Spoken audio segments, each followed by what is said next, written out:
मध्य प्रदेश धान खरीदी में हुए अमानत में खयानत का मामला तूल पकड़ता जा रहा है। 750 से ज्यादा किसान इसके शिकार हुए हैं। धान खरीदी के इस काले कारोबार में शामिल लोगों ने किसानों का पूरा धान भी खरीद लिया और उनको पैसे भी नहीं दिए गए हैं। 5 महीने के बाद 7 लोगों को मुखालिफ जनकगंज थाने में तहरीर दर्ज कराई गई। अब इस मामले ने सियासी रंग ले लिया है। इस मामले को लेकर क्या कहते हैं बीजेपी के सांसद, कांग्रेस के विधायक और पुलिस अधीक्षक, देखिए रिपोर्ट।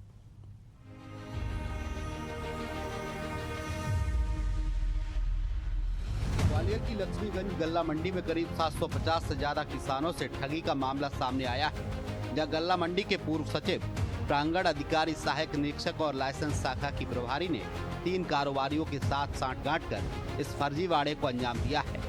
इन लोगों ने किसानों से धान खरीदा, लेकिन उन्हें पूरा पैसा नहीं चुकाया। मंडी अधिकारियों से मिली भगत कर कारोबारियों ने धान की फसल को वेयर हाउस में रखकर उस पर बैंक से कर्जा भी ले लिया। इस मामले को लेकर क्या कहते हैं बीजेपी सांसद, आइए आपको सुनवाते हैं। कुछ लोगों ने गड़बड़ी की है, धोखाधड़ी की है। कुछ लोगों पर एफआईआर हुई है, कुछ लोगों के नाम जांच में, और धोखाधड़ी करने वालों को खिलाफ सरकार पूरी कार्रवाई करेगी। और हमारे मुख्यमंत्री संवेदनशील मुख्यमंत्री है।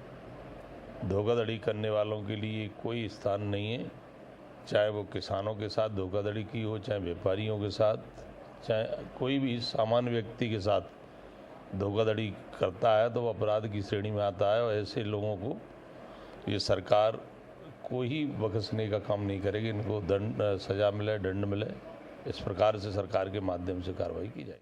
तो वहीं कांग्रेस विधायक सतीश सिकरवार का कहना है कि बीजेपी सरकार जो अपने आप को किसान हितैषी बताती है, उसकी कथनी और करनी में बहुत अंतर है।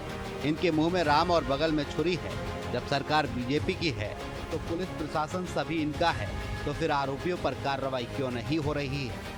निश्चित रूप से सरकार को देखना चाहिए, जो अन्नदाता है, अन्नदाता के साथ अगर ठगी की गई है तो उन ठगों के खिलाफ तत्काल कार्रवाई की जानी चाहिए। किसानों का पैसा उनके खाते में जाना चाहिए और किसानों को पैसे को जो हड़प रहे हैं ऐसे लोगों को कठोर से कठोर सजा देना चाहिए। एक तरफ जो सरकार कहती है किसानों की सरकार है, गरीबों की सरकार है, और दूसरी तरफ अन्नदाता के साथ, किसानों के साथ ठगी हो रही है और सरकार मूक दर्शक बनी हुई है। सरकार को चाहिए तत्काल कार्रवाई करे और किसानों को पैसा तत्काल मिले, इसके लिए सरकार को काम करना चाहिए।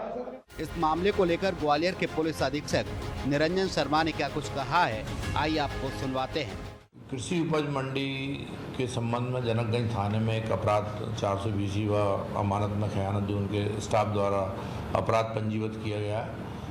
उसमें जो है किसानों की जो धान खरीदी की अक्टूबर से लेकर जनवरी तक बहुत सारे किसानों की धान खरीदी गई थी। 3 व्यापारियों ने धान खरीदी थी। और जो कृषि उपज मंडी में जो सिस्टम है, ऑनलाइन बिलिंग होती है और ऑनलाइन पेमेंट होता है किसानों का, इसके बाद ही धान व्यापारी के पास जाती है। तो जो कृषि उपज मंडी के कुछ कर्मचारियों ने मिली भगत करके इस प्रकार से जो है उनके साथ धोखाधड़ी करी।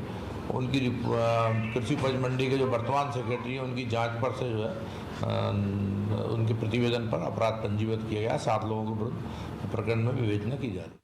मध्य प्रदेश में धान और किसान पर शुरू से ही राजनीति होती आ रही है। ऐसे में किसानों के साथ हुई ठगी को लेकर भाजपा के सांसद और कांग्रेस के विधायकों में मौखिक तकरार शुरू हो चुकी है। तो वहीं 5 महीने बाद टूटी पुलिस की नींद भी प्रशासनिक कार्रवाई पर सवालिया निशान लगा रही है। एशियन न्यूज के लिए ग्वालियर से भूपेंद्र भदौरिया की रिपोर्ट।